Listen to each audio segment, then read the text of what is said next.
Good afternoon. It is I, B-Man. You know where to reach me. There it is, YouTube location. Thanks for tuning in again. The only thing I can think about talking about today is the absence of the T-Man, Mr. Woods. He's been absent from the Honda, Bay Hill this week. He's going to miss the Players next week. And it's all due to what he says is his back can't take it. I understand that his back can't take it, but I gotta ask y'all a question now, because he had that fusion, that fusion is in his lower back, so he's got bones from his spine up and bones to his tailbone down. So that fusion is here, and he's got bone degeneration here and bone degeneration here. The fusion is set, but the rest of the bones are declining to be able to support his back. Is this the end? I mean, I hate to say it, as much of a Tiger Woods fan as I am, is this it? At least he tied a record, and he's resting. I don't know. What say you? What do you think? I just think the kid is probably over. He might come out and try, but as far as that cutting, winning, dominating edge, I just don't know. I don't know if he's able to do it. But we will see. Speaking of the end, I have an episode that friends of mine have been asking me to do, especially the Community Golfers Association. If you remember, the Golf Channel, once upon a time, long ago, they did an episode called The Uneven Fairways, and they talked with Charlie Sifford, who played in the first, really legitimate PGA tournament as a black fella, and what the uneven fairways have meant all these years before the PGA that used to just be all white member. That's what they said back in the day. And things and times have changed. We got it.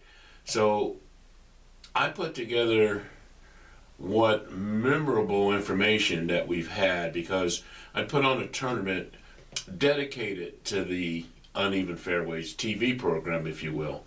And I gathered all the golfers in the community here that have dug trenches and ditches and things like that at golf courses around town that they weren't allowed to play, especially up at Innisbrook. Rodney Green made it possible, I spoke with him, made it possible for these guys to afford a round of golf. And we did about 77 golfers and called it the tribute to the Uneven Fairways. I'm going to give you my version, and I'll let you see a little bit about what we did that day, and I'm going to introduce you to a special guest, my pops, my dad. So, after that, of course, we're going to give you a technique and a couple of interviews, but just sit back and relax and just watch as I recreate the Uneven Fairways that was done here at Innisbrook. I see them blue for me and you, and I think to myself, what a wonderful world.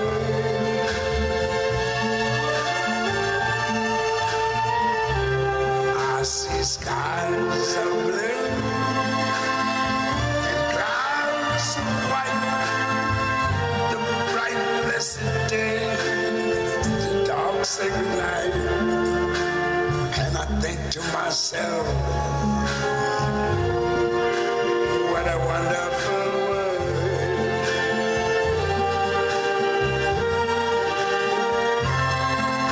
The colors of the rainbow, so pretty in the sky, are also on the faces of people going by. I see friends shaking hands, saying, how do you do? They're really saying, I love you. I hear babies cry, I watch them grow.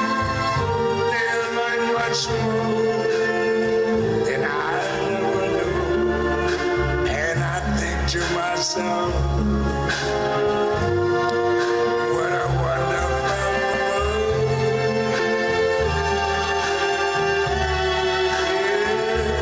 Yes, I think to myself, what a wonderful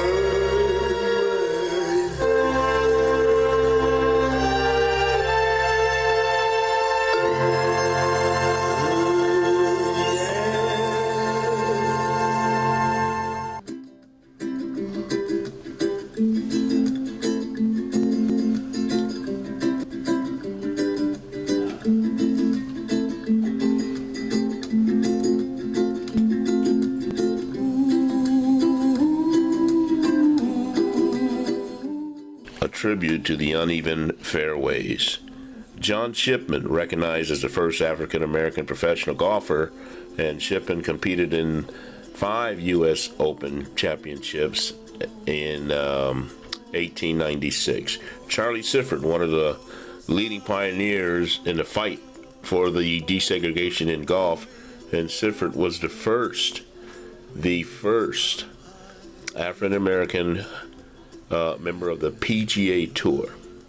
Teddy Rhodes initiated litigation alongside Spiller against the PGA Caucasian Clause, and he was one of the top golfers of his era. Sources estimated Rhodes probably won over 150 tournaments on the UGA Tour in the 40s and in the 50s. He was quite a golfer.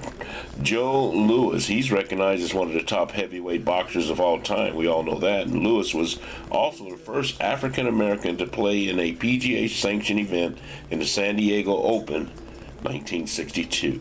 Bill Spiller, he's a guy who was one of the top African American golfers in the 40s and 50s, and he was instrumental in overturning the PGA Caucasian Clause. How about Boston dentist George F. Grant, an avid black golfer who developed and patented the first wooden golf tee? This was 1899. And last but not least, we can't forget about Althea Gibson, a female black American athlete in both sports, tennis, where she won the Grand Slam, and in golf, where she played with Renee Powell on the LPGA Tour. Dream that you dare to, oh why can't I? Oh, someday wish upon a star, wake up where the clouds are far behind. Be where trouble melts like a lemon drops, high above the chimney top, that's where you find your star. Over the rainbow, way up high. The dream that you dare to, why?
Okay, so what did you think?